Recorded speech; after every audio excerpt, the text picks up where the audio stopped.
because they're not overly relying on those. Hello? I'm here. Oh, my bad. I I saw you pause. I was like, oh well, man, different. I'm cutting into the nerdy news segment because we got some breaking sports news, Oh which it was snap! cool that we recorded early in the morning. What happened? Tom Brady has announced he is retiring after 23 seasons in the NFL. The duo. The duo. The duo. Screens up here. Your feng shui is thrown off, is what you're implying. Yeah. So we out here blaming the wife; she can't even defend herself, and you out here blaming her for your Oh, I'm mess not ups. blaming her at all. Don't start that, Have bro. some responsibility. Don't start that, bro. All Look, right, what Coach Hawk you say? Be accountable. Shout out to Coach Hawk. Episode 96 of the Duo Sports and Stuff podcast. My name is Deonte, joined by my guy, my ace, my best man, my best friend, my co-host, Dane Beasley. Dane, how are you doing this early February morning, Black History Month? Hold it down. Hey, Black History Month. Hey, first of all, you ain't have to throw my whole government name out there, okay? You just left it at Dane B, okay? Keep it some I sort do of that mystery. every episode. I know, man. It just felt, it hit different this time. But Right. I'm doing pretty good, man. I'm doing pretty good. Got 2 pairs of socks on. Trying to stay warm out in these cold streets. Bro, It's cool. I haven't even gotten to talk to you about that. How are you guys dealing with the northeast like weather in Texas? The elements, bro. Solid. Hopefully, everybody's staying safe, staying warm, and I hope that people are with power and electricity because we know in the past few years it's been a bit unorthodox and not helpful for a lot of people when you don't have bare necessities to get by. But it's been pretty good, man. We staying warm, staying inside the house, we're stocked up on food way ahead of time, plenty of water, all that good stuff. But we're good. It's just waiting it out till it all, goes back to normal. But Yeah. district is shut down. Surrounding districts, I think, are shut down. They didn't have school yesterday and not gonna have school today. And Yeah. I don't know if they're gonna have school tomorrow either. But Yeah. I showed Karina this one video on Twitter, and you probably seen it already from yesterday about off I-35, that curve when you on the come right. bridge, Yeah. And people just out like pushing. And that's the thing about Texas, and I'm not trying to hop on like the Northeast, better than train. people don't care. People drive like they want to drive. They don't have any type of self-awareness. Like they just don't. People don't care. And I'm like, Texas, why don't they invest in like salt on the roads at least? Like they know this is coming. Like why not just prepare some of the most, traveled on roads at least where people aren't, there's going to be people that travel, but like I feel like they can make it easier on the residents, somehow prepare the roads in some kind of capacity. I got a simple answer for you. Much like any or most of the problems that impact society in general, whatever part of the country you're on, Texas is very reactive instead of proactive. They always We've wait seen for a it with problem to the happen. big Exactly. power outage. Exactly. Yeah. And it doesn't matter it don't matter what type of political He who affiliations shall you not have. be named. Yeah. Yeah. We just gonna roll on to the next topic, but It's crazy, bro. Very, very reactive instead of proactive. That's all I gotta say about that. Yeah. That's all I got. Appreciate everyone for rocking with us, episode 96. If you haven't already, I'm sure you have. If you already listened to this episode, be sure to subscribe on Apple and Spotify. Follow us on Twitter at DFSRightSteps, at DaneBTX, and Instagram as well. The podcast social media is at Duo SNS Podcast.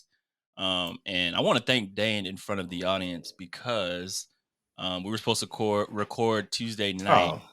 You don't give me the opportunity to do it. You get to do it. Okay, go ahead. Fine, go ahead. I'm stepping in front of the slander, so to speak. So we were supposed to record Tuesday night, and because what's funny, the previous episode, I'm like, dang, Tuesday night might be our recording night because it feels like a good time in our schedules. But I recently joined a work intramural volleyball team. And last night, Tuesday night, was our first game. And I lie to you not, man. I'm washed. That's what I'm here to say. We had a wash session on one of our episodes, Dane, and it's come back to haunt me. I text Dane Tuesday night and asked if we could record early Wednesday because my back was hurting. So you can slander me now.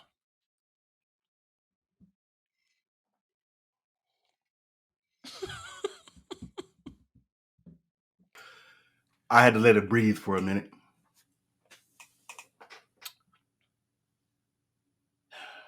I'm gonna take the high road on this one. I'm not gonna stoop down to anybody else's level or the level that you expect me to stoop down to and take an opportunity to take a shot at you uh, at this moment of need and this moment of support that you have. However, Here it comes.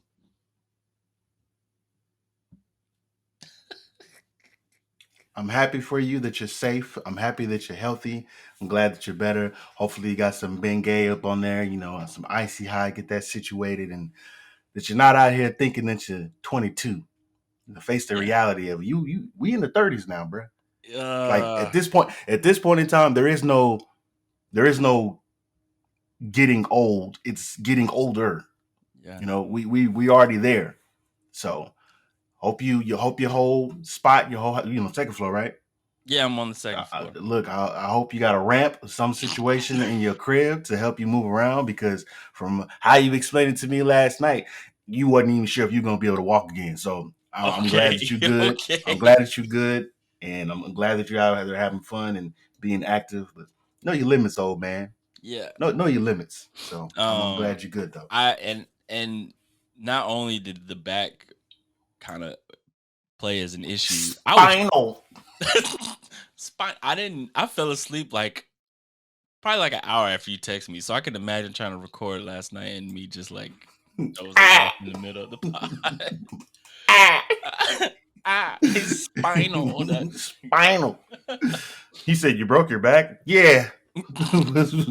He said, "Spinal." Spinal.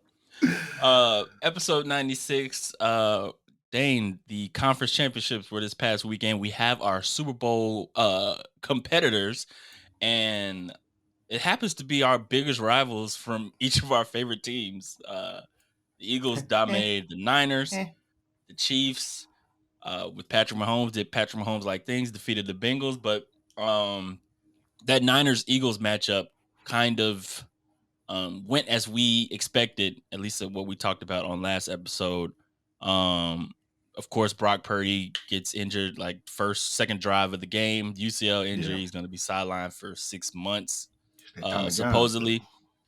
But I think if Brock Purdy still stays in the game, it kind of go. It may not be that much of a deficit, but I mean, they had him seeing uh, stars or ghosts early in that game. They were putting that pressure on him that we talked about earlier in the game. On the offensive side for Philadelphia, just I mean, the Niners defense was holding their own for a while, um, and showing why they were the number one defense in the NFL. But eventually, I felt like there were opportunities where the offense were putting them in bad positions where the Eagles were taking advantage, turnover wise, field position wise. And at that point, even if you're the number one defense, it's going to be hard to stop, the Philadelphia offense. And when you get put in those positions, and Philadelphia took advantage, ended up winning 31-7. Anything that kind of surprised you? I guess not surprised, but what were your feelings coming out of that game and watching that game? I was surprised the Niners offense didn't put up much of a fight. Not that I mean, they were disadvantaged by losing their franchise quarterback.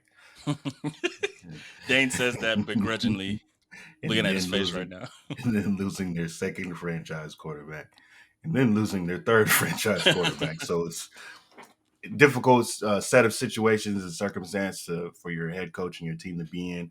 Obviously, seeing the frustration set in on the sideline, but also they're partially satisfying. Regardless of the way the game was going to go, we all knew that the 49ers are going to get humbled that game just because the Eagles, they're on a run. They're on a mission. And to address your question from earlier, I think I can speak for a lot of Cowboy fans. The 49ers are much more of a rival to us than the Eagles ever were. And that's no shade to the Eagles, but just the way that the history between the two teams and nostalgia that, is inevitably brought up, or the nostalgia that everyone inevitably experiences when you talk about a 49ers and, Cowboys game. It brought great joy to my heart to see the way the things played out. But I was more impressed. I was more impressed by the way I thought it was going to be a close game after the Christian McCaffrey touchdown. Like that Yeah, run and stuff, I was like, dang, dang. So I don't know. yeah That was surprising. That was the most surprising part of the game to me. Like that, never give up in that fight that just, it never burnt out. And then of course he became the emergency quarterback, yeah, or was and going to be the there's emergency only so quarterback. much. I mean, as good as Christian McCaffrey is, I mean, Right. there's only so much you can do at that point when you're down to Josh Johnson at quarterback, and then you're the quarterback, right? Yeah. But yeah, that run was incredible. Very, very light Marshawn Lynch Yeah. ish run, and I Yeah. say light because that Marshawn Lynch run against the Saints in the playoffs was Had a lot of Marshawn Lynch-esque type runs, and yeah. And what's the crazy, you championship don't games. really think of Christian McCaffrey as that kind of back, right? You think Mm-hmm. shifty, getting around defenders, but running through defenders Yeah, bro. is a good one. That's probably one of the best trades that franchise has made in comparison to the Trey Lance trade, Ski which we mask? talked about. Is it a ski Yeah. mask trade? Well, what's crazy, maybe not, because Mm-hmm. the Panthers, it didn't like falter them. Like they Right. still won games with the defense that they had, got picks, and we'll see what Mm-hmm. those picks turn into eventually. But I wouldn't say ski mask just yet. Mm-hmm. You have to To wait kind till of how the draft plays out, and then a few years down the yeah, road based on those draft picks. right, I got you. I got you. yeah, That's a good and mature way to think about trades. It's a great way to think yeah. about trades. That's the way you should think about trades. Yeah. Yeah. So Jalen Hurts, we talked about it last week. Like he's not putting up dominant stats, but you and I had a small text conversation about Jalen Hurts, and we talked about how Jalen Hurts played the game exactly how, if you're a Cowboy fan, you would The way expect the game Dak is to supposed to play be the game. played. Right. Well, against I'm kidding. against San Francisco Yeah. specifically, take what they give Take you, the dinks take and what they dunks. give you. Don't Yeah. force it, right? And I mean the stats. Let me look at the stats. The stats weren't They weren't pretty, but pretty. he did exactly what he was asked to do, to Right. move the ball, keep the offense on the field, have these lengthy drives, and wait, they already had the dagger in their back, but they had to twist that mug a little Yeah. bit. So he did 15 of exactly what he was supposed to. 15 of 25, 121 yards. That won't, that's not sexy stats, but the key one is not turning the ball over against this Yeah. defense that, thrives Hungry off that. defense. Yeah. And then on the defensive side of the ball for the Eagles, it was, besides that one drive, obviously, Lights out. it was a dominant effort. I mean, and that's what you expect when they're down to their third string and, emergency quarterback. A lot of people are saying, Dane, about the Eagles. Specifically, I don't even know if Eric will listen to this episode, but he had a tweet. I don't know if you saw his tweet. Did you see it? Nah, but I'm assuming yeah, hit me with it. He said that the Eagles are the luckiest team to make the Super Bowl. Do you agree or disagree with that? I think there are elements on both sides that you have to acknowledge. Any team that makes it to the Super Bowl, regardless if it's the NFC or the AFC, there is a great deal of luck that is associated with their path to the Super Bowl. Whether it's tipped passes that turn into touchdowns, tipped passes that turn into interceptions, the wind blowing just the right way when a pass is thrown or when a kick is made or not made, you know, different, elements when you're talking about you can't control who you play. Those schedules are, regardless of the way that conspiracy theorists and people with the tinfoil do rags think about the NFL being this machine that's very fake or very structured in such a way that it organically lets one team win versus another team. I can't speak on all those things, but you can only play who you play. It's not the defense's fault that a quarterback is of lower or higher quality. It's not the offense's fault if a defense doesn't have the players or personnel to give them much of a fight as they're pushing the ball down the field or running the rock down the field. But what we can say is we can we can have this conversation in more in depth once the Super Bowl is over with. We can say, Mhm. based on the outcome of this game, yeah, this team they shouldn't have been there, or it had an easy path to Yeah. the title game, like And whatever. and But his argument was that they faced a whack Giants team and then an injury riddled Niners team. mm, My argument to that, and I think someone responded in his comments. I wish I could pull it up, but the Eagles actually earned the right to play those teams by yeah, winning all their games and getting the 1 seed. yeah, it's Also, supposed to be they that way. and in the NFC, they were all year, tabbed as the one of the better teams in the NFC, if not the best, and they earned the right to play those games at home. They earned the right to have the 1 seed, to buy all Yeah. those things that entails that. But like I agree with what you said, E- bro. That good It, point. even furthermore than that, Deonte, the Yeah, NFC is, and this goes back 20, maybe 30, well, I would say 25 years. The NFC has always been a cakewalk for whoever makes it. It's always been that way. You don't find as many consistently dominant offenses or even elite quarterbacks in the NFC as you do with the counterparts in the AFC. It's always been that way. yeah. And that's not a slight or a diss to The anyone, Rams offense last year was pretty good. well, just in general, not Okay, not like on average. Let me say on average. On average, I'm more, if I'm an unbiased fan, I'm more scared of what when an AFC team can do versus what an NFC team can do. and I That's just think the that reality. and I think that also goes back to like the quarterback loaded AFC. Well, Yeah. it's been Mahomes as of late, obviously, but we talked about that loaded AFC quarterback Mhm. It's roster, so to nice. speak, right? It's nice. Um, yeah, I think Philly. I mean, shout out to our brother, my brother, Kenneth Epps He Jr. called the score too, sort of like he said a blowout, 30 points, like I'm gonna something like have that. to. He wants to hop on the pod, so we'll probably get him in here next Oh, week get him after the before Super Bowl, please. Get him after. after the Super. Yeah, get him after the Super Okay, Bowl. okay. Well, we'll try to get you on here, Bo. Bo will be listening to this episode. Um, Look, we'll switching. have your people reach out to his people. Yeah. We won't do our Super Bowl predictions until next week before the Super Bowl, but Oh let's man. let's let's talk about the AFC, bro. Yeah,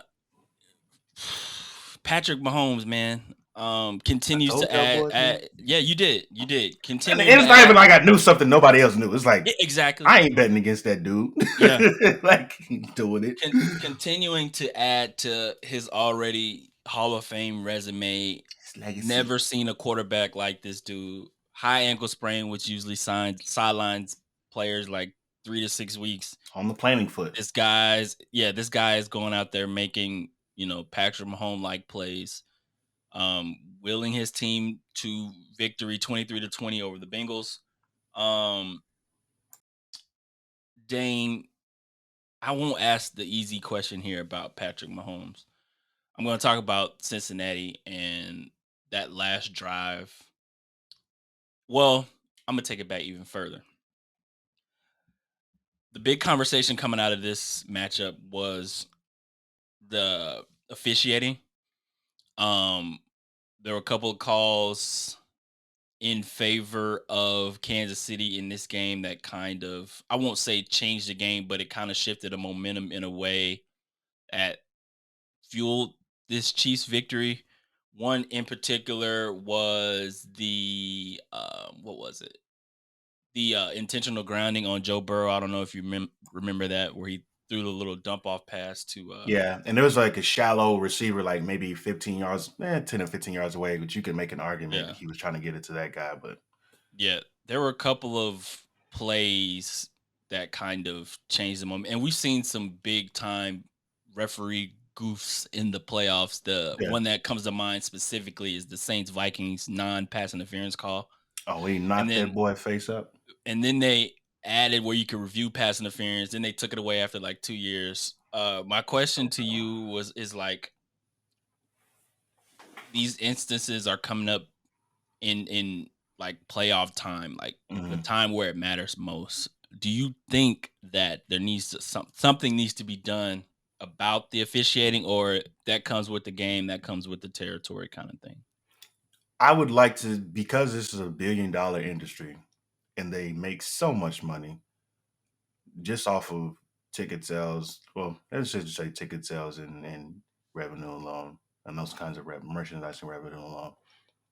There is an opportunity for the advancement in the usage, the extensive usage of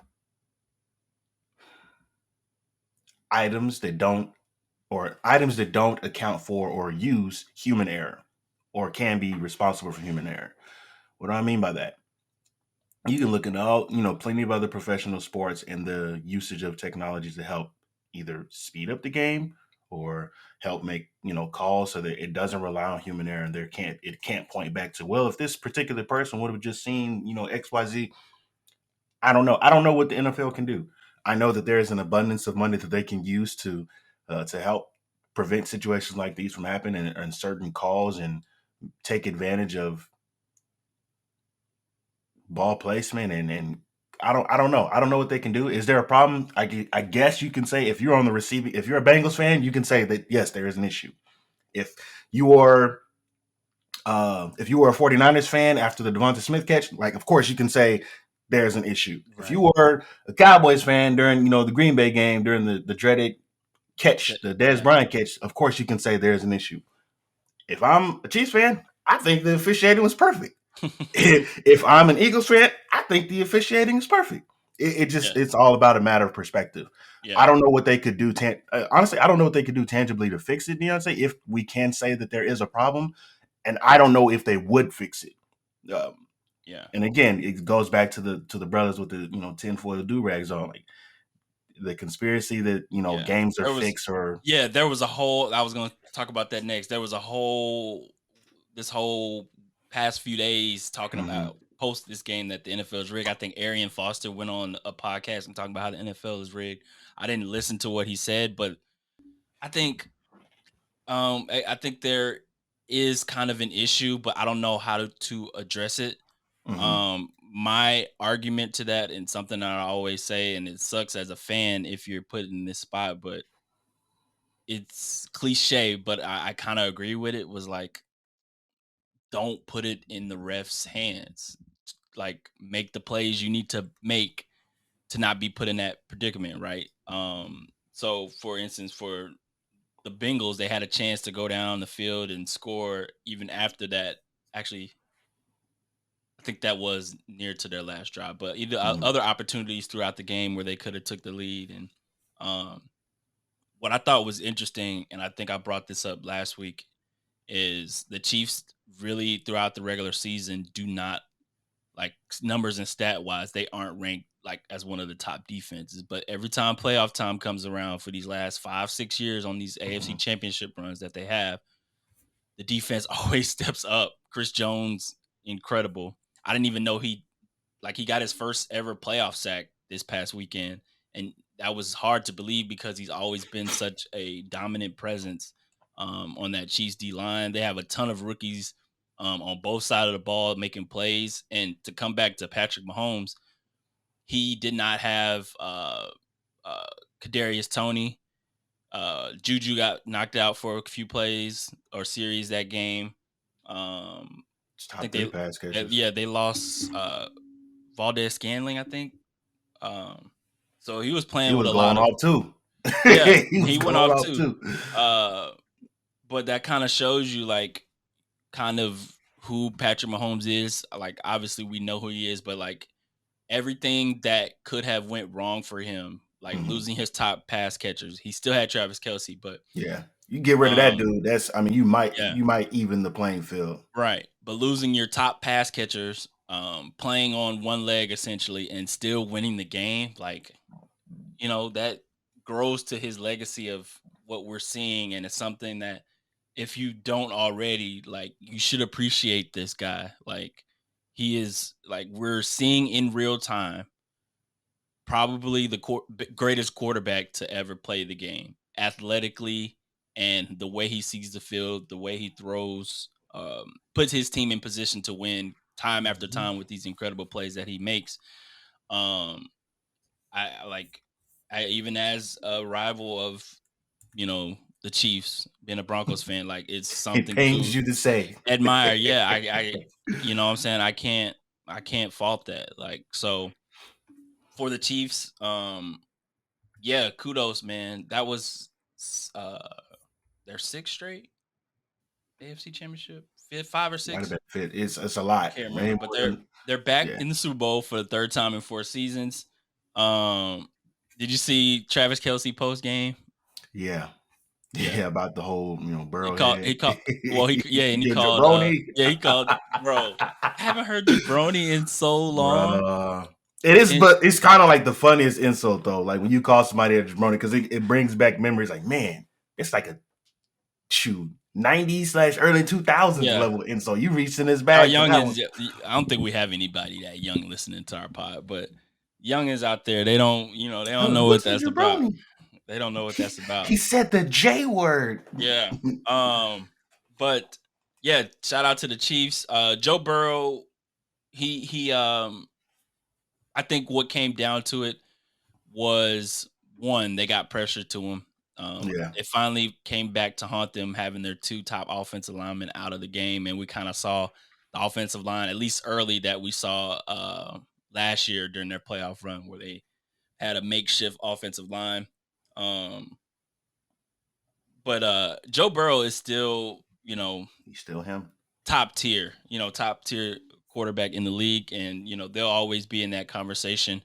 Um, but I think this was a really big win for the Chiefs mentally to kind of get over because Joe Burrow, he had won three of the last matchups against the Chiefs, but Mhm. um, we won't predict the Super Bowl. Chiefs Eagles should be fun though. There are a bunch of storylines, Dane, for the Super Bowl.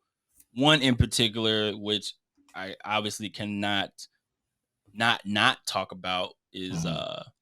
two black quarterbacks starting in the Super Bowl for the first time ever, heading into Black History Month. I think that's very important to talk about. But little history lesson for those that don't know. Um, I have the list in front of me of Super Bowl black starting quarterbacks. The first one was Doug Doug Williams in Super Williams, Bowl 22. Obviously, was the Washington team. the Washington team. He actually won it. Mhm. Um, then Steve McNair did not win it, but he was the second one. Donovan McNabb did not win.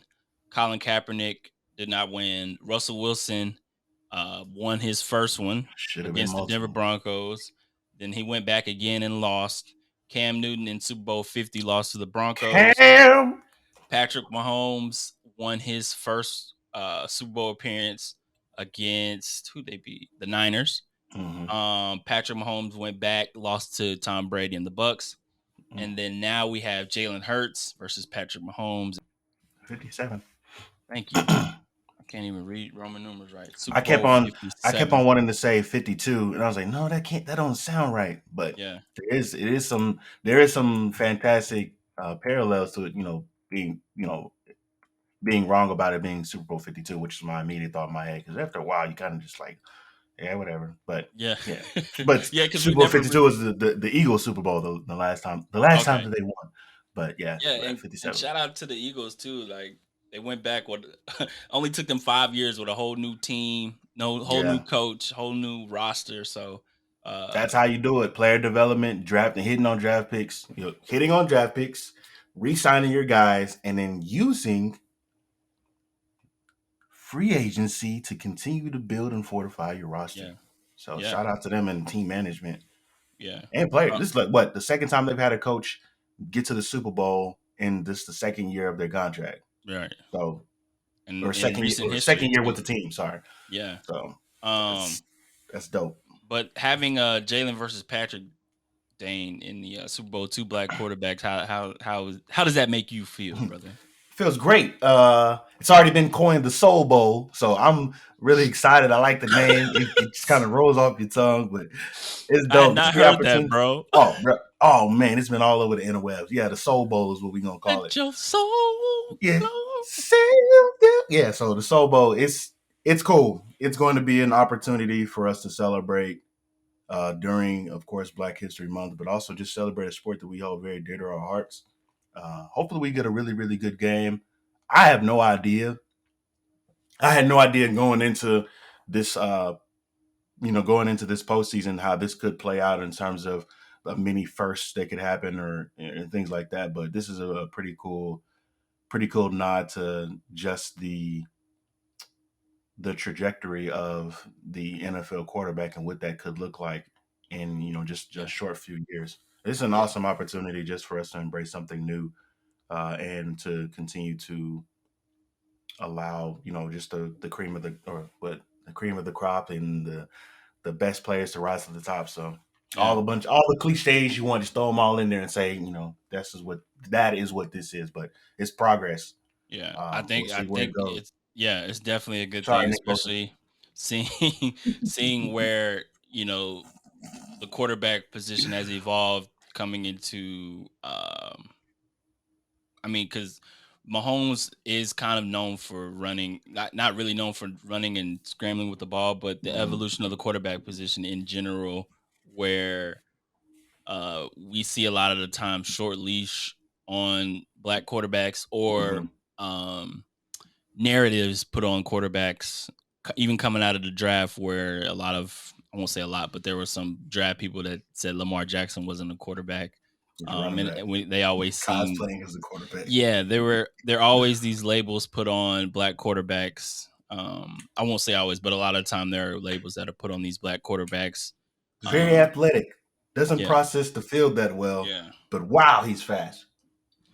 So yeah, I think this is very important for the culture. Very important um, for like quarterbacks that are coming into the league, black quarterbacks. In future years, 10 years down the road, 20 years down the road.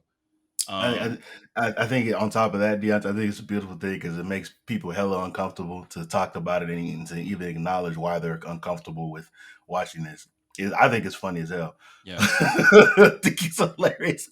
People already saying how they're not going to watch the Super Bowl or how they're frustrated about the outcome or the impact of the game and the way that it's not going to go well, and just the hopium that people are on, that it's going to right, have a bad impact or a bad turnout. So yeah, I think it's funny as hell. I enjoy the chaos of it all, but to your point, I think it's kind of cool when you think about it too, and you talk about and you might get to this in a little bit, Andy Reid and mm, his where he shows up at in history in terms of having these black quarterbacks and just giving black personnel opportunities that otherwise maybe they wouldn't get with other coaches. But him having that on the forefront and him being an ally of sorts is kind of cool yeah, and dope to see in the progression over time. Because I mean, with obviously it goes back to Donovan McNabb. He was doing it a long time ago, and then of course now with Patrick Mahomes. So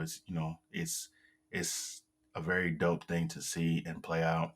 It's also just yeah, very, for me, it's very hilarious just to see how yeah. people are uncomfortable about it. Very If it hilarious. you brought up uncomfortable, and uh, It ain't right. I think it was Nick Bosa.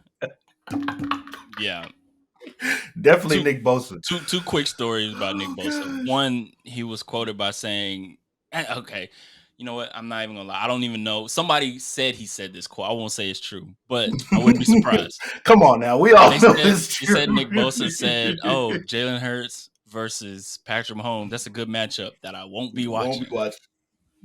I thought Won't that be was on my funny. television. Also, did you see the video on TikTok of Nick Bosa at the Niners Eagles game? Or not Nick, Joey, Joey Bosa at All the about the comments after the flag he got, no, or no, no, no, because Joey is the Chargers D lineman. He went to the Eagles Niners game because his brother played in oh, the game. I thought you were talking about the Chargers game from a few No, games no, back no. He this got past flagged up and weekend, some Eagles fans were recording Nick Bosa like right oh, outside the stadium with some people, and they were mhm, like, they had the camera by him, and I have to mhm. send you the video. They're like, "Oh, look at Nick, not in the game. You're not playing today." He's like, "Where are the Chargers?" And you can see like Nick turn around and like talk to him. He's like, he basically started talking about how much money he had, which To go to that's an call people immediate broke. L. Yeah, that's when you start bringing up the finances in the bank account. Like, bro, it's not Yeah, even that deep. I'll You have lost to already. I have to send that to you. It's hilarious. But one other cool note, Dane, which I didn't realize this will also be the first ever Super Bowl between starting quarterbacks from the state of Texas. Jalen Hurts from the Houston area attended Channelview High School, and Hmm. Mahomes from Tyler, Texas. He went to White House High School. So shout out to Texas high school football, greatest state to play high school football in. No Not bias debated here. anymore. Not debated anymore. You can't debate it. Let's Sorry. see. Then we got the Kelsey Bowl, Travis True. versus Jason Kelsey.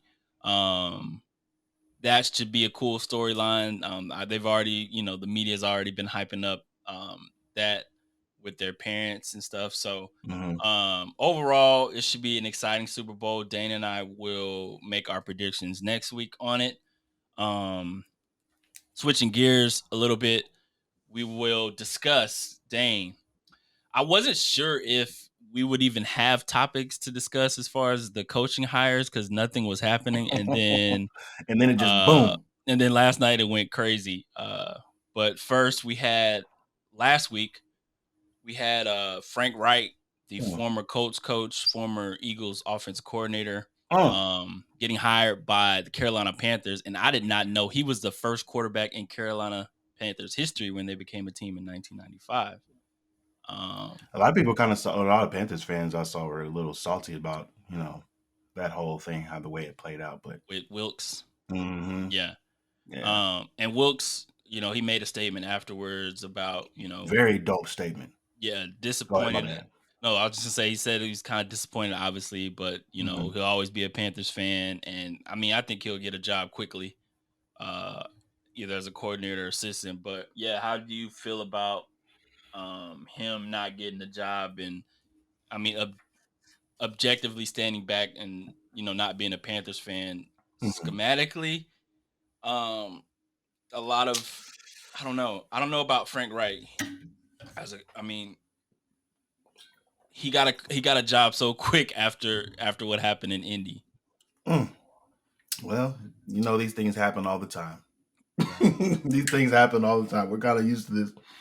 The best thing we could do is you root for the guys that get the jobs and hope that the players can, they can rally the players in such a way that it's kind of just an afterthought at the end of the day. But it still make the hiring practices in the NFL still make you scratch your head, especially when you look at people's track records and their levels of unsuccess. But at the same time, everybody knows, everybody knows the way that the NFL does the hiring process and how kind of janky it can look, especially when you fast forward into like the middle, like week 8 or week 9, and the team is like, on a 6-game losing streak with with a first year head coach. I don't know. I don't know. I guess I'd have to ask a Panthers fan. So Mr. Epps, whenever you're listening to this, I'm assuming it's gonna be sometime I, in, I don't know, July that you're listening to this episode. But Mr. Epps, I'd love to see how feel yeah. about this in your team and their hiring practices. I don't He know. not my dad, but Frank Wright. uh Steve Smith tweeted that he loved the hire former Carolina Panther great. So Mhm. I mean there are people in the organization or that used to be a part of the organization that feels this is a strong hire. This is the first Right. offensive minded coach in Carolina Panthers history. A team that's been known for defense for so long. That Super Bowl run with Cam, they had Ron Rivera as coach. Cam. That Super Bowl run that they had with Jake Delhomme and Steve Smith, they had Sheesh. dang, who's their coach? Oh, excuse me. John Fox. John Fox was their coach then. So Mhm. um I think for a team that's been so dominant, not dominant, but they've been very good on the defensive side of the ball. To have an offensive minded coach there is kind of something that they probably need. If you're looking at it as a scheme kind of standpoint and strategy kind of Mm-hmm. standpoint. But like you mentioned, like, yeah, Steve Wilkes kind of rallied that team post Matt Rule firing, post, like we talked about, the Christian McCaffrey trade, and a lot of players obviously that are on the team were rooting for Steve Wilkes. Right. But we'll have to see on Frank Reich. Like, he We'll he find out. helped he helped the Eagles win that Super Bowl in 2017. Yeah.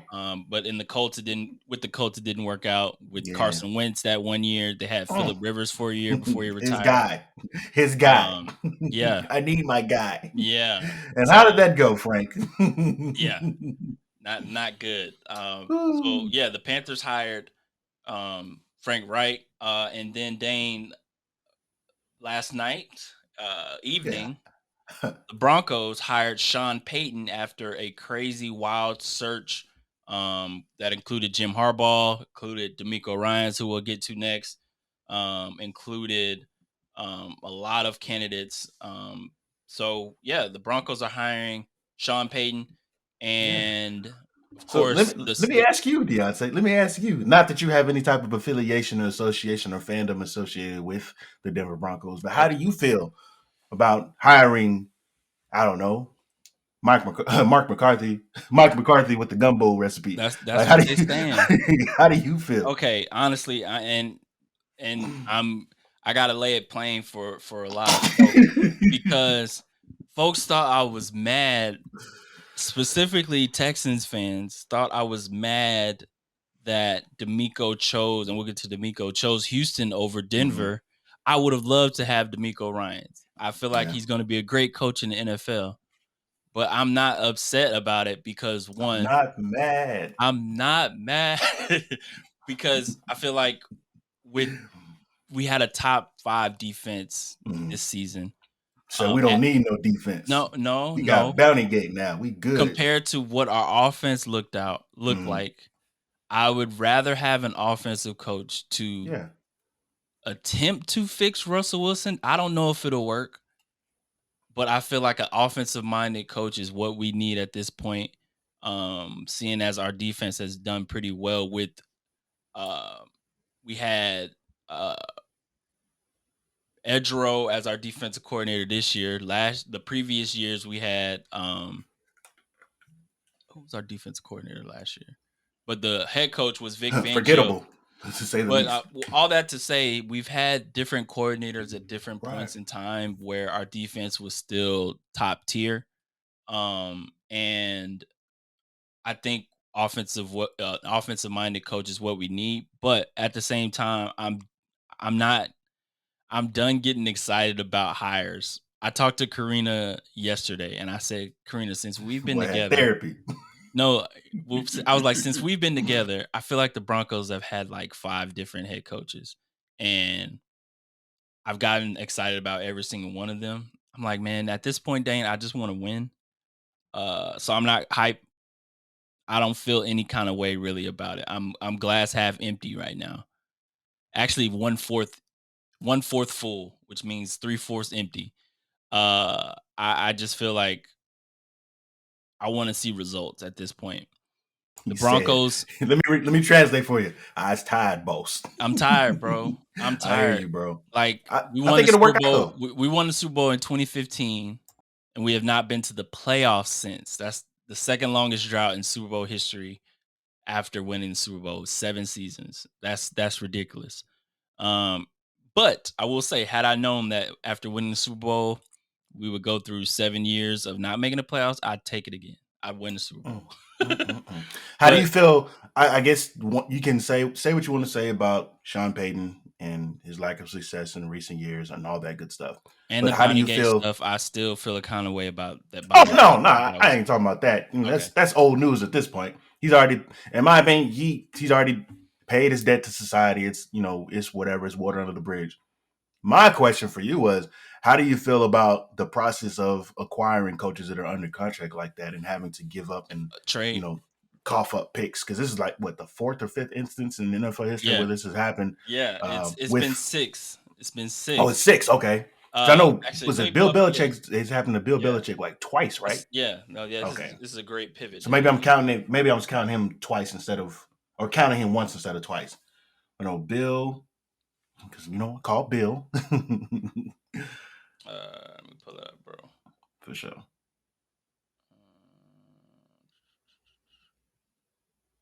It happened with Bill Parcells too, if I'm not mistaken. Did it happen to Bill Parcells? Maybe it did. No, I may be making that up. All right, here we go.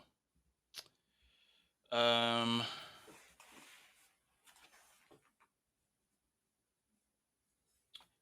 So the first one was Bill Parcells in January Okay. '97.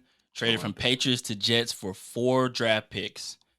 That's crazy. 4 draft picks. wow. A third round, a fourth round, a second, and a first in 2 years down the road. Mm-hmm. Mike Holmgren in April of 1999 traded from Packers to Seahawks for a 1999 second round pick. Mm-hmm. Damn it.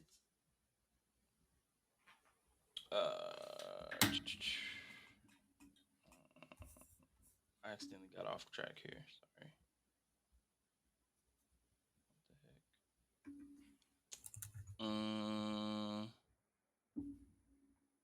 What the heck? Bill Belichick again in 2000. Not again. That was his first time. Bill Belichick in Different Bill. 2000 traded from Jets to Patriots for 3 draft picks. John Gruden in 2002 What a traded from waste. Raiders to Bucks for 4 draft picks. And then Herm Edwards in 2006 of January rights were negotiated from Jets to Chiefs. So yeah, this would be the 6th time. And I mean, the picks we'll have 5 picks coming up. First pick will be in the 3rd round now. Sheesh. I mean, defensively, we may need like make a middle linebacker. Right. Offense, I think we're set. We I have think y'all should be weapons. solid. We have weapons. I'm not too upset about the draft picks like a lot of people are, and even the reports that were coming out about Sean Payton's compensation before, where the Saints said they wanted like 2 first rounds and all this ridiculous stuff. It didn't really come out like that. We gave up our first round this year. Uh, we gave up our first round pick this year and next year's second round pick, and we get the Saints' 3rd round pick back next year. So I don't think that's that crazy of a trade. But like I said, at the end of the day, I just want to win, bro. So Yeah. And you think about it, is the beautiful thing is there are more than one ways to build a team. And oh yeah, you obviously we the saw that surefire last way year with the with Rams. the Chiefs. Oh yeah, true. True. Oh, Rams true. Rams gave up all their picks basically in one But Super Bowl. I But mean, now, now they have yeah, to the they have bill to compensate the for that. bill always, or the bill I comes due agree. Yeah. always. So there's more than one way to build a team. The blueprint has been to dibble and dabble in multiple phases, unless you're the Cowboys. But the beautiful thing about it is with you all, and this is as of right now, you're 12th in the league in terms of total cap space, with Chicago leading in the first place with over about close to $98 million in the cap. So they got some room to make Yeah. some things happen, and y'all do too. So if you don't build through the draft, that's fine. But you also have the opportunity to go chase some free agents And there and was make it happen that way. a cap increase this year. They True. just increased the Right. cap by 20 some million, 17, right? 17 Oh, million. go ahead. Yeah. So 17 million. uh yeah, I With think an M. like I'm just on the train right now where Sean Payton seems like a great hire for us at this point, but let's see it on the field. I've Yeah, gotten company excited. line. I've gotten excited about Nathaniel Hackett. I got excited about Vic Fangio. I got excited about our boy Russell Wilson. not Russ as well. Yes. Uh, It's but I'm about, talking about it's about our other. a long worth of an Oh, episode we drop back in March if you want to go watch that. Vance Joseph. I got hired about that hire. Remember all these hires? Like Yeah, man. while we were still having this podcast, and we've been through like 4 coaches at this point. So More coaches than we have podcasts. yeah, That's crazy. just win, just win. And Mm. then the other hire, Dane D'Amico Ryans, heading back to where he was a player for so many years. Houston Texans signing their 3rd black head coach in a row, which is interesting to say the least because of Third time's the charm. what the past black head coaches have been on short leases, so to speak, Mm-hmm. with Houston. But I think this one is different because I can't even remember who was their other coach, Dane. Jeez. Before Lovey. Lovey was just their coach.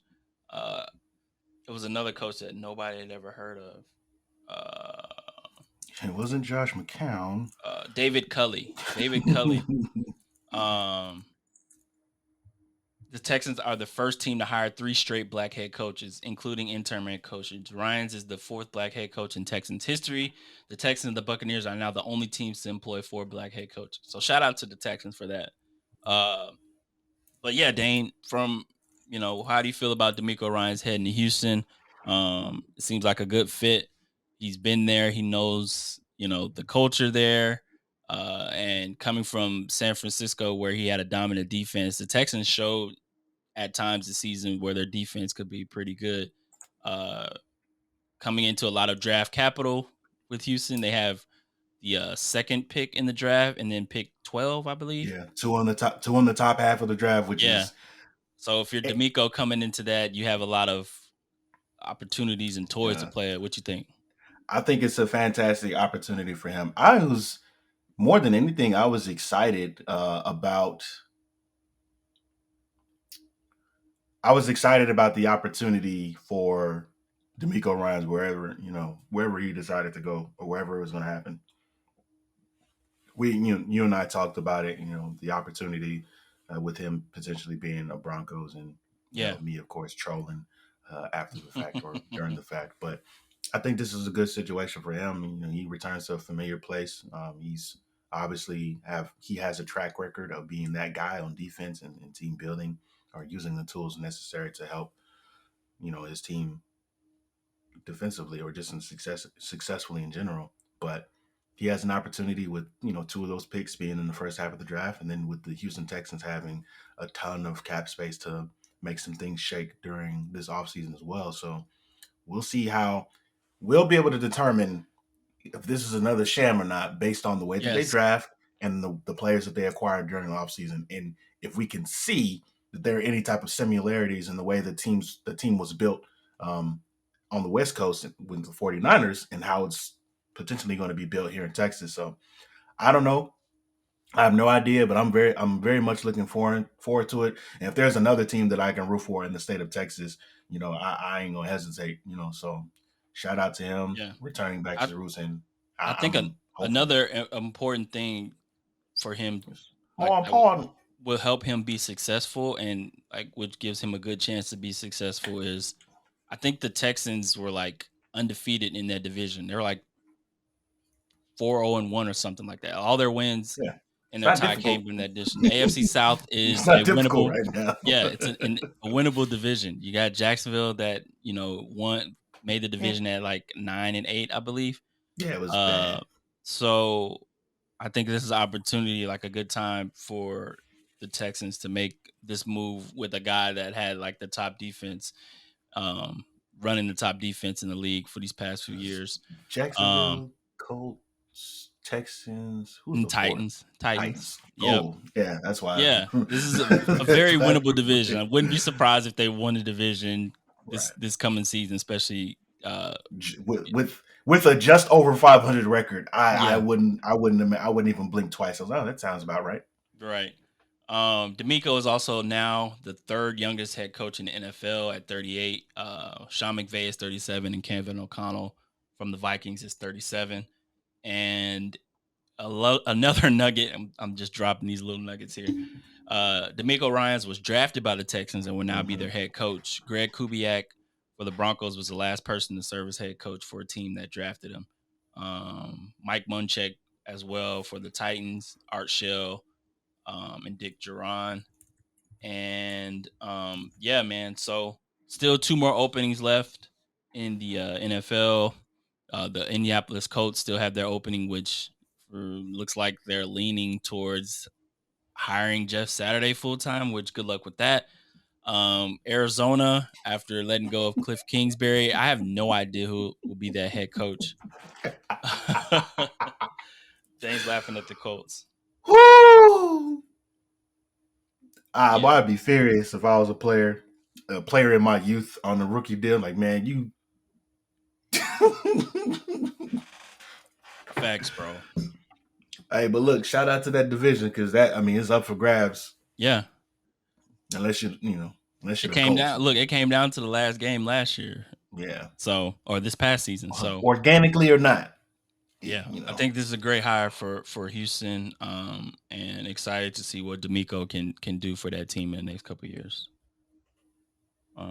But y'all know what time it is. What's that sound?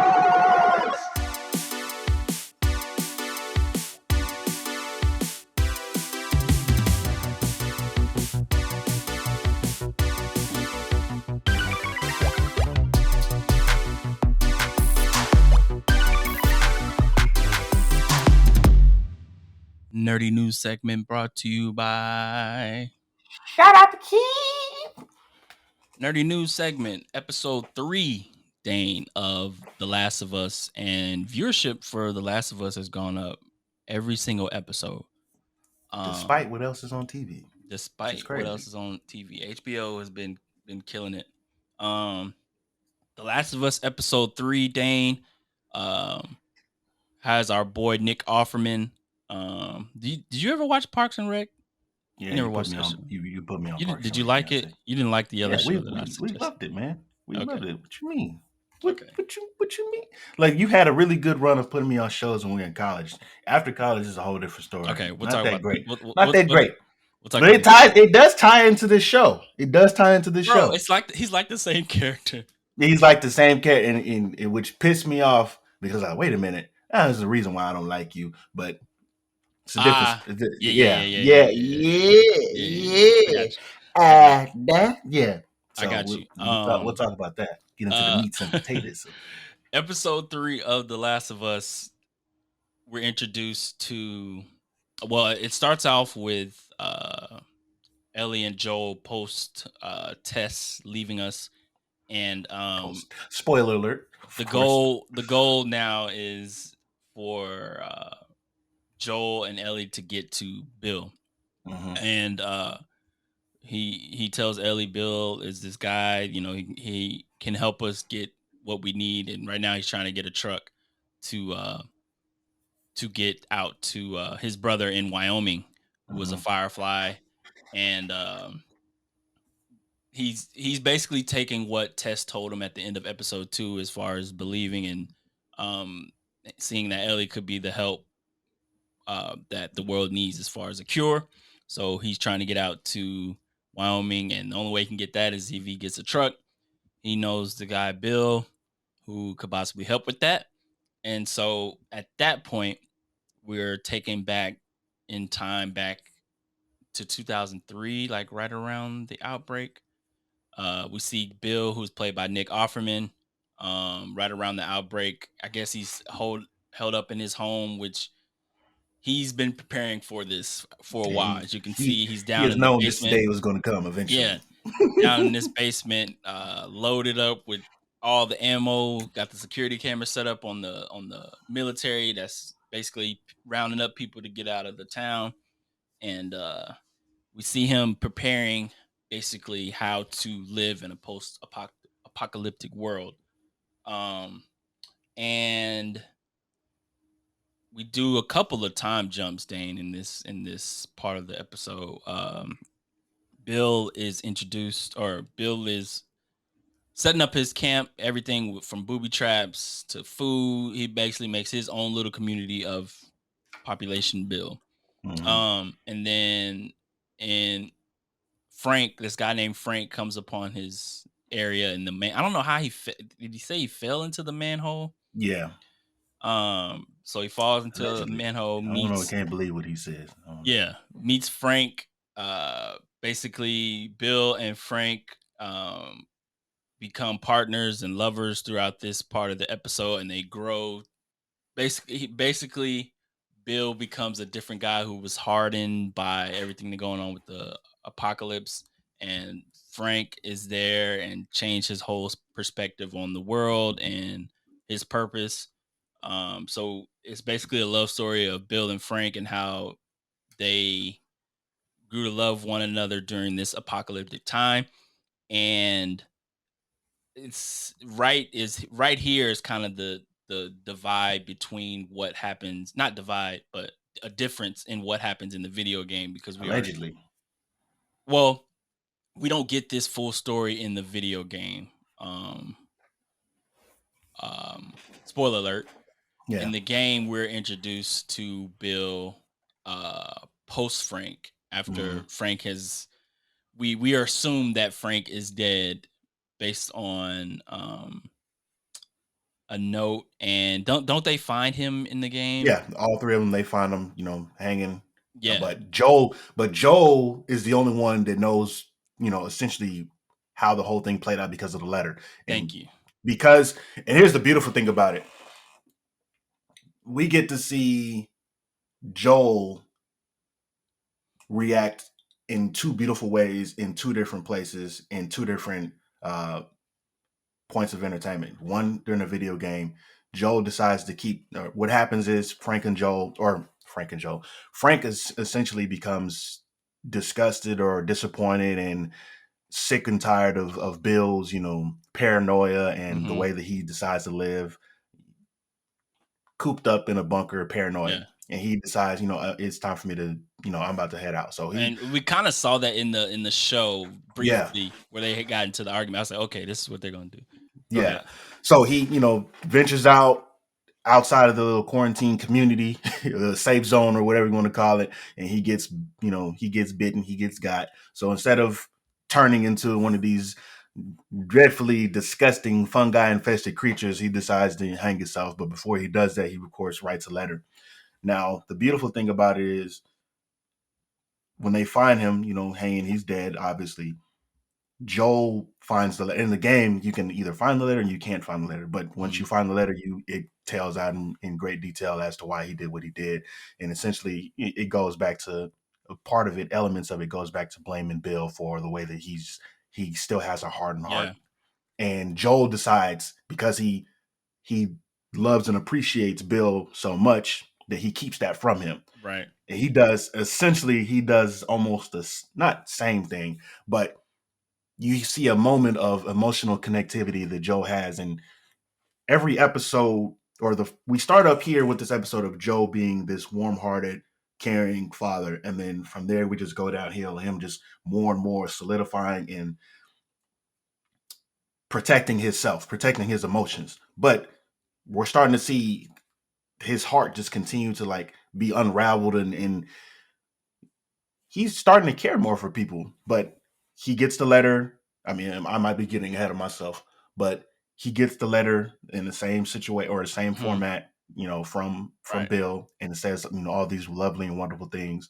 And the part that chokes him up the most is, essentially about Tess. And of course, Bill doesn't Yeah. know this, but and this is what, months or even years down the road since the last time they've had an encounter. So he has to, Joel is a little bit beside himself, so he has to go outside and, at that particular moment, we know, okay, Joel is coming back. Like Hmm. the emotional side of Joe, the human connectivity side of Joe is coming back. And that's for me, one of the themes that I always stick to with this particular episode, because despite there being this zombie apocalypse outside, there still has to be a place for an emotional and a human connection.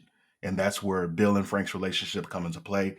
And that's where Bill kind of does that post death push for Joel Yeah. to not grow closer to Tess, because Tess is no longer here, but it's his ode to grow closer to Ellie and Hmm. be that father figure that she needs, and for him to be the father figure that she needs, or for him to be the father figure that she needs, and him to be the father that, that He father needs to figure. be. Yeah, Yeah, that he needs to be. and I think this is a great point to point out how they differentiated this from the video game, because in Hmm. the game, when you meet Bill, like Joel and Ellie do meet Bill in the game, and Yeah. they're going through the town trying to get parts or whatever. And of course, it's a video game, so you have to do these different Those tasks and side stuff. quests. But yeah, that. necessarily probably wouldn't have made sense in this instance. Right. Uh, because like you mentioned, you want to build that connection, you want to give Joel that push. Mm-hmm. And that, to kind of quote what Bill was saying in the letter, is telling Joel that they're meant to be on this post apocalyptic world for a Mm-hmm. reason. There's still people to save. And so, like you mentioned in Bill's instance, Frank was the person he needed to save. Frank came up on Bill with no food, no water, needed to survive, ended up falling in love with him and Mm-hmm. having this beautiful story. Um, in the letter, Bill's referring to Tess, and that's just another reminder for Joel that he failed not once but twice. Once with his daughter that we saw in episode 1, he failed to protect her. Mm-hmm. He failed again with Tess because Tess is gone. So I think this letter kind of proves that, or this kind of like another push for him is like, man, I failed twice with two people that I cared about and loved. I'm going to do everything in my power to not fail a third time. And that third time is with Ellie. So like you mentioned, this is going to give him that protective, doing everything in his power to protect, not only protect Ellie, but do what he needs to do to protect the world in a sense. If Ellie is the cure, and if Ellie is what the world needs, I'm going to do everything in my power to get to where we need to go to essentially save what's left of this world and uh hope for the best. Yeah. I'm trying to think what else happened in this episode. It was Gotcha. mainly just mostly the story of Bill and Frank, Mm-hmm. and of course, like we mentioned, the difference between this and the video game. Bill survives in the game. We don't know. Well, We yes, don't. We we the cool thing is, spoiler alert again. We are to assume that both. I mean, obviously, we know that Frank died, or it's implied that Frank died, and also Bill died too. But yeah we don't see it.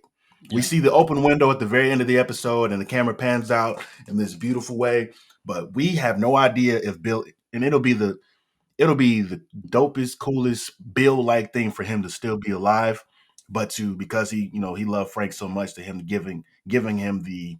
I think he died. He had to have died. I mean, I'm just All speculating right, all here, right, all but right.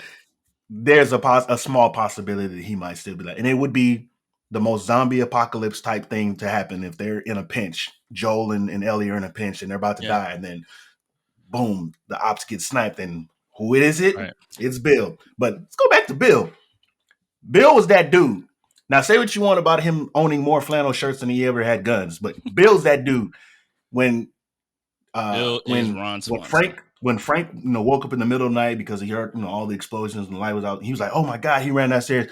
Bill was in, like, literally, Buddy had a hunter's rifle in the middle of the street with no cover, Yeah, taking out dudes. Like, I'm like, either Bill has a death wish or Bill is really that dude, and I'm just gonna go with that. Bill is really that dude. But it was one of the coolest things about the episode was Joel's need and want for protecting Ellie. And a part of that started with him trying to neuter her in terms of not having any type of weapons or not having any type of guns. But the beautiful thing is, Ellie, being as curious as she was, her ended up finding that little gun in the little drawer, and, like, hmm her hiding it. So of course that'll come back up later, and I'm sure that's going to be hilarious when it does, because he'll she's probably going to end up end up, saving yeah, him. she's going to end up saving his life, but he's going to be more concerned about, well, where the hell did you get this gun from? Not the Mhm. fact that he's able. So that's probably going to happen some way, shape, or fashion. Also, we like, this is a special segue, or huh? This is a special segue for us to see the making of a murderer. Ellie is a psycho. Like, what takes place underneath the little store or whatever that situation was, with her investigating downstairs and seeing the clicker infused inside the wall and him still being alive. Buddy must have been down there for at least 20 years or so, however long it was.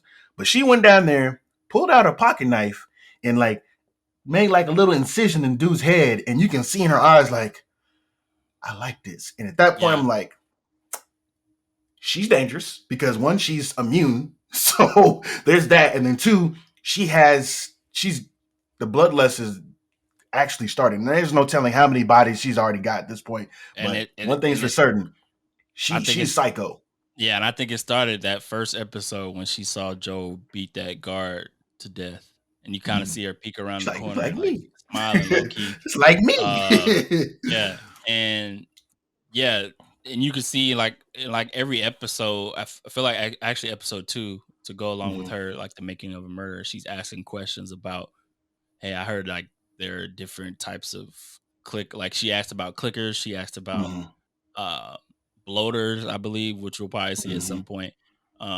So she has a lust, and if we know further down the line, if they kind of go to a similar path of what she becomes, like, you Right. know, it's gonna be helpful in a way Yeah. because I don't want to spoil it, but yeah, um, yeah, episode 3 was a good one. One more thing. One more thing. Yeah, go ahead. I was How, gonna ask you. how did? Oh, how did you? I had a hard time, and people who familiar with HBO content are familiar with who Frank is.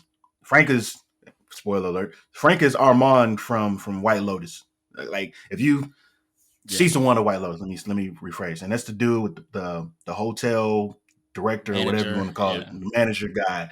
That like I haven't seen season 1 in so long. oh, okay.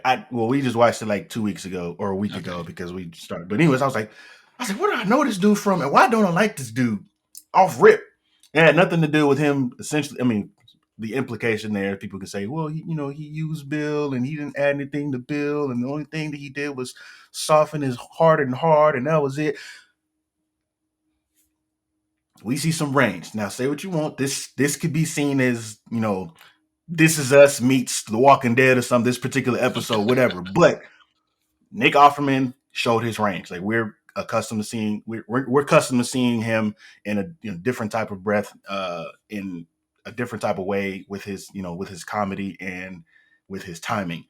But to see him tap into this particular role or to tap into that particular space to show characters or to show us these particular characters and what they're going through and the desperation that's involved with Frank's character trading some guns for Yeah. some strawberry seeds. Like, wow.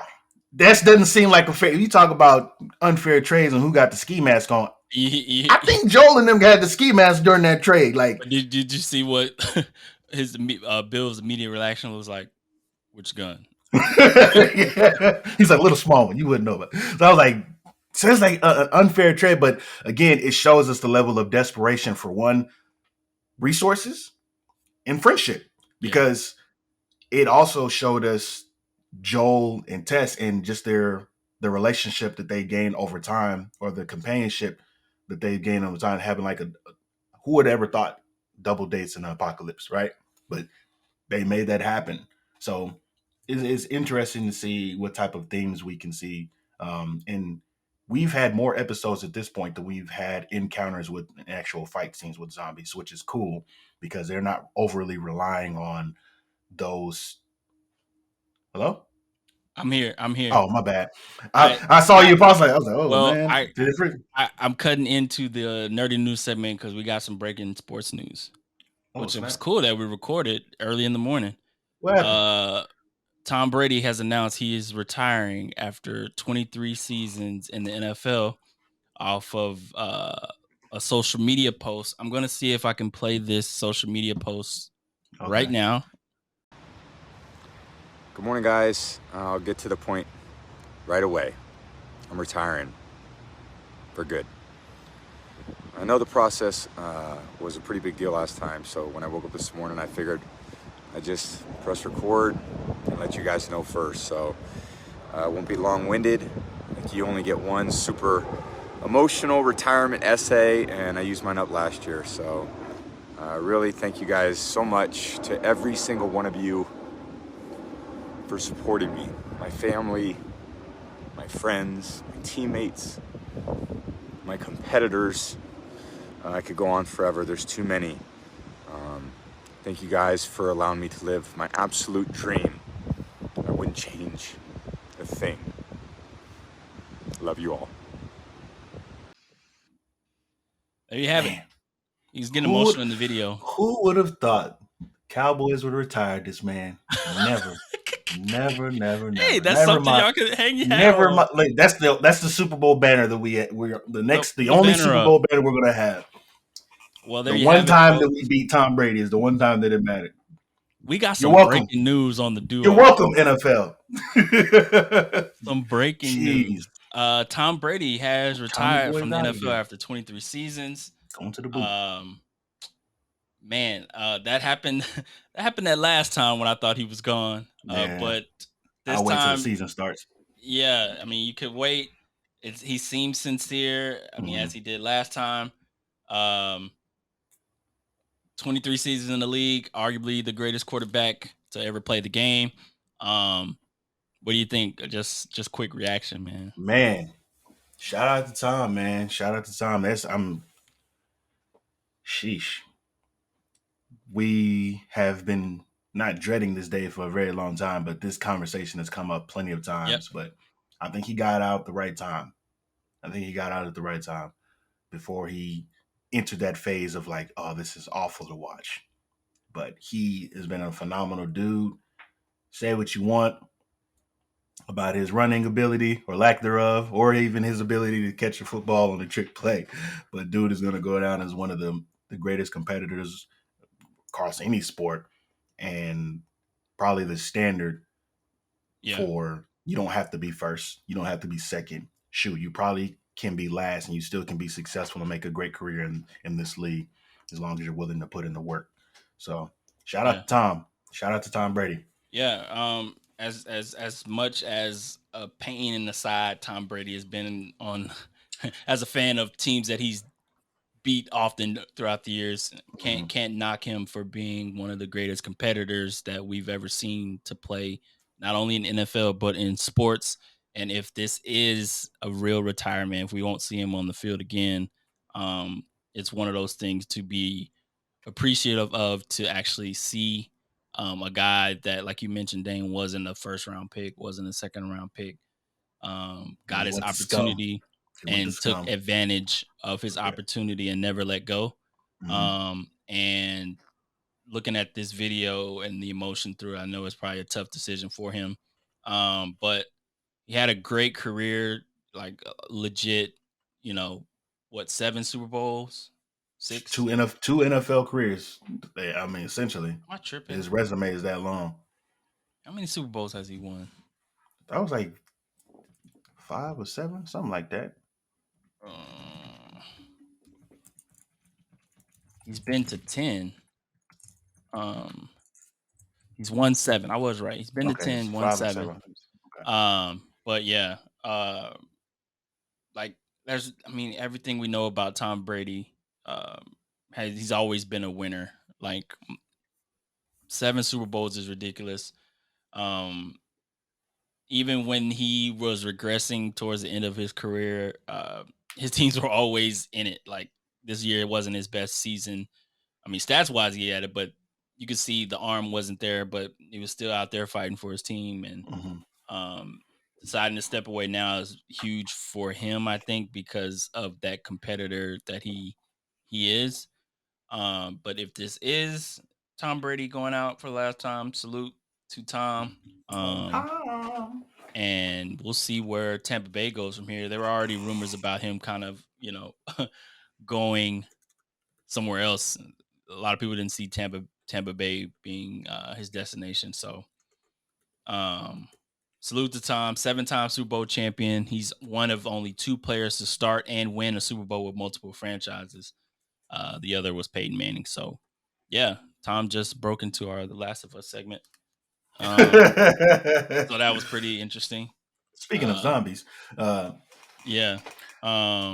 But yeah, Tom Brady, man, salute to a great career. And our last segment, I guess we'll talk about this last week. I was just tripping off this, bro. James Gunn, who we now know is the CEOs of DC, announced a new slate for the DC universe thing coming up.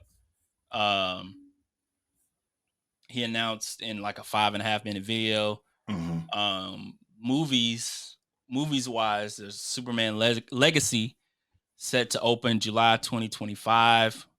He said it'll mark the start of the DCU. So there's DC Elseworlds. It's still kind of confusing. DC Elseworlds, which will have like the Batman, Matt Reeves Batman, Joker kind of thing, and then the DCU where it'll all be kind of connected.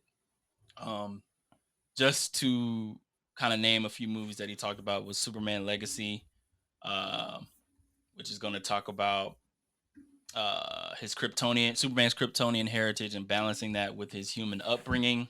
The Authority, which is superheroes trying to save the world their kind of way. It kind of reminds me, like, ragtag bunch.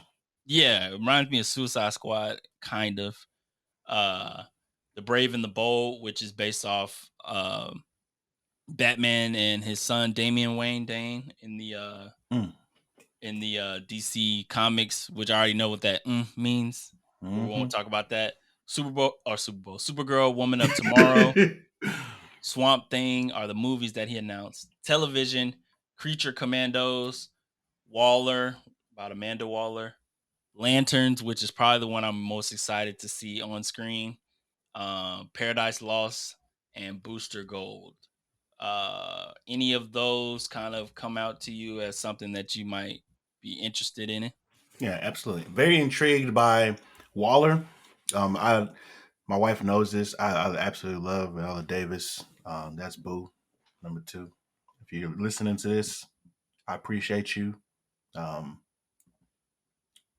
Miss Davis, that is. I appreciate you. I've watched you from afar for many years, and I'm grateful for the product that you put on film. With that being said, you and I both have watched her lead a show for a number of seasons and it'd be very successful, keeping you on the edge of your seats. Seeing her in this particular role, I am very excited because I have no idea how that's going to play out, what that will entail. But I know that she knows how to. I know she knows how to entertain, and she's a damn good actor. So curious about that, and also Green Lantern, because we know, or the Lanterns, because we have seen how that played out before with Ryan Reynolds and the overuse of CGI and just the jokes that show or movie has made about itself. I'm curious to see how they're going to rebound. So for me, because they're going to use, I think, multiple lanterns from what James described in the video, they're going to use point of views from multiple lanterns and just essentially unravel the storyline of them being like galactic police patrol dudes. Yeah. I'm curious to see how that's going to play out. I don't know. I don't have any negative thoughts. I'm really hope. Yeah. I'm glad we got all this from the horse's mouth instead of, well, I have an insider and the insider told me that, and I'm like, okay, whatever, dude. You just want to feel self-important, whatever. We get it. We got to hear it directly from the creative mind himself, and I think it's a good direction for him to lay it out in such a way that it gives people pause because they don't have to. One, they don't have to speculate. 2, he has a track record that speaks for itself. And 3, it shows their level of transparency. And this is what, more than anything, this is what comic book readers and comic book moviegoers want. They want to feel like their criticisms, they want to feel like their feedback is being heard and it's being used and it's being valued and not being mocked in any way, shape, or form. So this is a start in a good direction. I guess my third slot in terms of excitement or just what's intriguing for me, the Flash, the Flash, how it'll be the DC reset. I'm curious to see how that's going to play out, and that's all I got, man. I'm excited. I'm excited. I'm like you, like with Gunn at the helm. A lot of these characters that he mentioned, I talked to you guys about it in the chat that I wasn't familiar with. But if there's anybody that I would have like in charge of this, it's James Gunn, specifically of what he did with the Guardians of the Galaxy, of some characters that we didn't know too much about. D-list characters, and ended up putting them on the main screen. Household name. He'll be able to do that with all these other characters. But yeah, it's down the line. Good to see that there's a plan for DC. as long as they're patient, which I think they will be with James Gunn, They're gonna have to it be. should be some good stuff coming out. But yeah, man, episode 96 of the Duo Sports and Stuff podcast. Appreciate y'all for rocking with us as you always have. Tom Brady once again has retired from the NFL. Breaking news on the Duo. Excited about that. So salute to Tom Brady. And I could also say I'm thankful that Tom Brady's out the league because he has been a thorn in my side for a long time. But yeah, he's retired. We'll see if he wants to dive in it, but I think Dane, I think from that that message he posted, it seems like he's pretty solid on that one. I believe when I see it. Dane believes it when he sees it. He's the first player in NFL history to win a Super Bowl in 3 different decades. That's insane. That tells you how long that guy's been playing. But Tom Brady retires. Dane, anything else you want to mention before we get out of here, bro? Nah, man. I got nothing else. If y'all got any good show suggestions, please, hit the mentions. Let me know, because Deonte is going to be the last person to ask for suggestions ever again for shows, especially since he probably hasn't even gotten halfway through the DC animated universe. So, well, it'll be my last time mentioning that today. I'm going to keep mentioning it over and over and over again until he gets the message. But y'all got any suggestions about shows, movies, all that stuff? We're going to be on that, me and the wife. We actually started watching Bullet Train last night, so we'll finish that today sometime. But anyways, that's all I got to say, man. Oh, don't forget, man, hit that follow, like, and subscribe, man. We want to get all the exclusive content, man, to get our channel, man, get it up and popping, man. But the issue with that is most of the people you hear that from, you only get about 1.00009% of exclusive content, but that's not the case here. You're going to get 99.9999997% of the exclusive content, because we're not going to make a 2-hour video and it's only going to be 2 minutes of exclusive content. The entire video is exclusive content. We're going to keep it real, keep it 100. We're going to make sure that y'all tune in with us, and we're going to give y'all what y'all need, which is exclusive content. He said it. Episode 96 of the Duo. I'm Deonte. He's Dane. We are. Look out, boys. The duo. The duo. The duo. The duo. The duo.